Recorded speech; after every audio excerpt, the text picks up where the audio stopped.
Molt bé, moltes gràcies. En primer lloc, molt agraït per la invitació. Jo faré la intervenció en castellà perquè no sé si tothom parla valencià.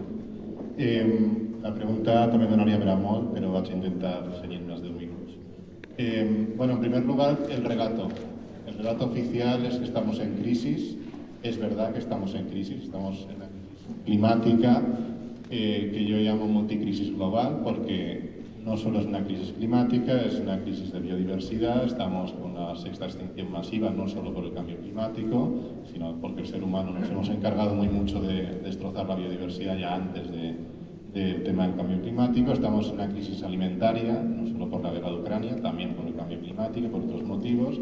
Estamos en una crisis de suministros, de colapso del comercio internacional. Basta que un barco se encalle en el canal de Suez para que se nos pare toda la rueda del comercio, porque en pandemia hasta nos dimos cuenta que hasta las mascarillas las traíamos de China y ahora nos damos cuenta que el 60% del cereal, cuando tanto campo abandonado por aquí, lo traíamos de Ucrania, en fin. Y frente a este relato de la multicrisis, pues supuestamente la Unión Europea lleva a cabo este Pacto Verde Europeo y una transición que yo llamo transacción energética, en base a grandes parques y macrocomplejos de energías renovables. Este es el relato oficial. Aquí se ha hablado de colonialismo ya en prácticamente todas las intervenciones. Esto es novedoso. Vamos a ver, esto es una palabra fuerte, pero creo que es bastante realista, un poco abordando la pregunta que has formulado. Efectivamente, el medio rural es un medio colonizado, no desde las renovables, esto no es nuevo, no desde hace decenios, sino desde que el Estado español se convirtió en un Estado liberal, que tuvo la particularidad de crecer sus élites burguesas a base de destrozar el medio rural, más sus colonias, por supuesto, y las clases sociales populares. Entonces, ahora fueron las renovables, hace X años fueron los grandes embalses, fueron las minas, en el siglo XIX fueron los ferrocarriles, y así seguimos una tras otra.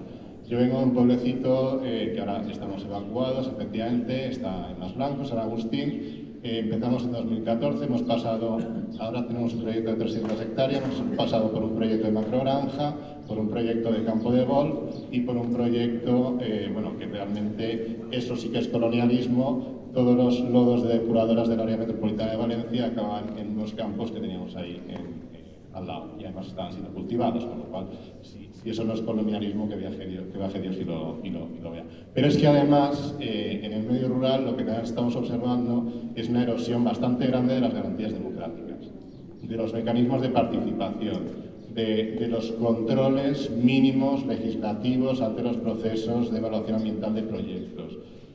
A mí, viendo un poco la situación de algunos pueblos, me hace preguntarme si realmente algunos elementos básicos de la democracia, tal y como la entendemos, llegaron realmente a algunos pueblos. El derecho a disentir. Hay pueblos que, desgraciadamente, ha habido enfrentamientos y hay enfrentamientos personales por no estar de acuerdo con este relato oficial del macroparque que va a traer mucho empleo y mucha riqueza, etcétera, etcétera. La transparencia.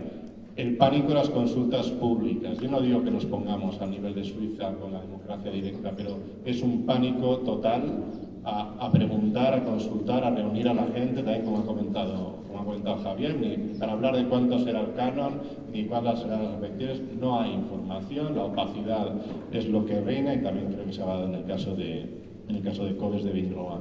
Creo que esto nos sitúa en la pregunta de si realmente eso que llamamos transición democrática, que creo que también fue transacción democrática en algunas cosas, realmente llegó a algunos pueblos, llegó a algunas mentes, llegó a algunos discursos, porque a veces da la sensación de que no, y por eso esta cuestión es tan violenta. Luego, hablando de qué modelo para el medio rural, yo empezaría en este conflicto planteándome yo estoy de acuerdo en que renovables sí, pero yo doy clases de ordenación del territorio y para mí esto no es un problema técnico. Yo como experto, entre comillas, en ordenación del territorio, podría decir que aquí hay X variables que dicen que aquí es donde debería haber tal generación de energía o tal otra. Pero creo que ese no es el problema. No he escuchado un debate de cuánta energía necesitamos en el Reino de España, por un país que pierde población, que se envejece y que pierde industria. Por lo tanto, cuánta energía en cada territorio, ya no por hablar de que Madrid o Barcelona, etcétera, sino como sociedad cuánta energía malgastamos, que también algo se ha comentado aquí, cuánta energía vamos a poder transformar en energía eléctrica, siendo que más del 80% de la energía que utilizamos viene de los hidrocarburos y va a ser muy difícilmente sustituible porque no tenemos aún la tecnología ni para la movilidad diaria ni menos aún para el transporte de mercancías, sobre todo de mercancías intercontinentales. Por lo tanto, ¿qué transición energética es esa? ¿Qué porcentaje ínfimo vamos a poder transformar a renovables con un daño enorme? Por lo tanto, el problema, el origen, para mí no está en un problema técnico de la del territorio, es un problema de vivir en un sistema capitalista atroz, cuya lógica clarísima es la acumulación por desposesión y la acumulación por despojo. Punto. Y me da igual que sean renovables, que sean campos de golf, porque fijaos una cosa, yo hice la tesis sobre el boom del ladrillo en la costa valenciana y en Cataluña y en Aragón. Podría enseñaros titulares de prensa de hace 25 años que son exactamente los mismos argumentos que se utilizan ahora para justificar la necesidad de energía, si queréis con mucha palabra que pone verde. Las mismas lógicas, el empleo, si no nos despoblamos, esto lo publiqué en un informe que llamamos Informe Bailía, las tácticas de siempre, no hay alternativa, estáis en contra de todo, protegéis más a los animales que a las personas, etcétera, etcétera, etcétera, todo. Exactamente igual. Entonces era el Partido Popular más corrupto. Ahora no es el Partido Popular más corrupto. Ahora hay el PSOE. Porque, ojo, aquí también hay corrupción, va a haber corrupción y se van a destapar muchos casos de corrupción. Que, por cierto, en este estado en el que estamos, siempre trabajamos, lo comentamos antes, con hechos consumados. Para cuando demostramos el desalojo absolutamente indecente de vecinos y vecinas de la Punta, que aquello fue un desastre para el puerto de Valencia, nos dimos cuenta que efectivamente eso nunca tendría que haberse hecho, pues ahí está hecho. Y así es como funcionamos, también lo tengo que decir, con un sistema judicial, iba a decir una cosa más fuerte, pero vamos a decir conservador y garantista para según qué intereses. Y eso creo que también hay que decirse, porque al final estamos protegiendo un sistema manejado por unas élites que juegan a la acumulación por desposesión y a la acumulación por despojo. Esa es la situación, aquí y en Bruselas.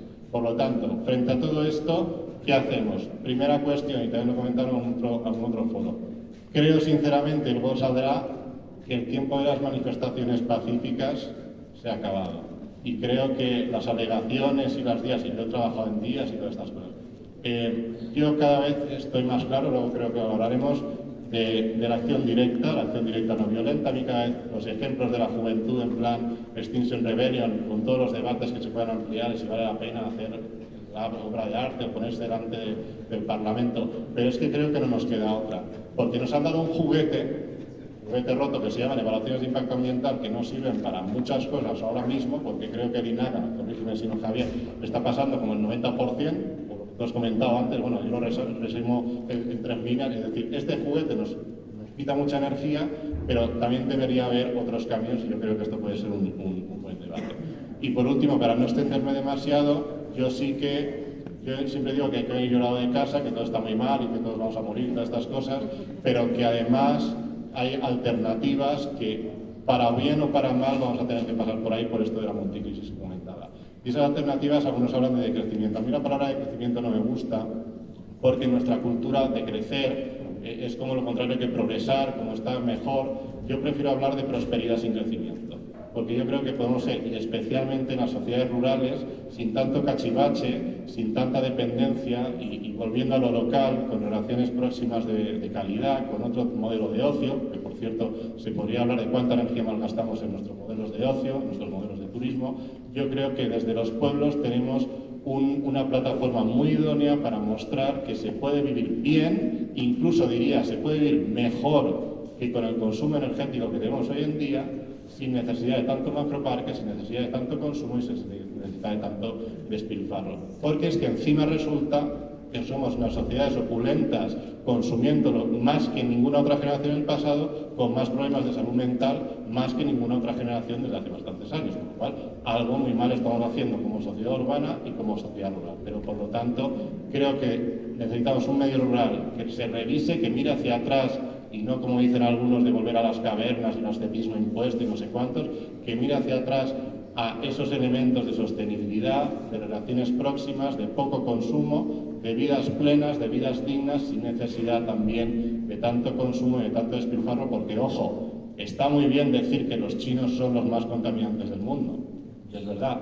pero son los más contaminantes del mundo porque nosotros compramos en eBay y en Amazon, no nosotros, pero mucha gente en este país, y somos los que consumimos todos esos cachivaches que contaminan muchísimo. Por lo tanto, hagámoslo mirar como sociedad, me da igual que estemos hablando de La Mata que de Valencia. Esto es una cuestión no rural-urbana, es una cuestión social. Por lo tanto, creo que caminos y alternativas hay, con ejemplos y también con lucha y con mucha lucha.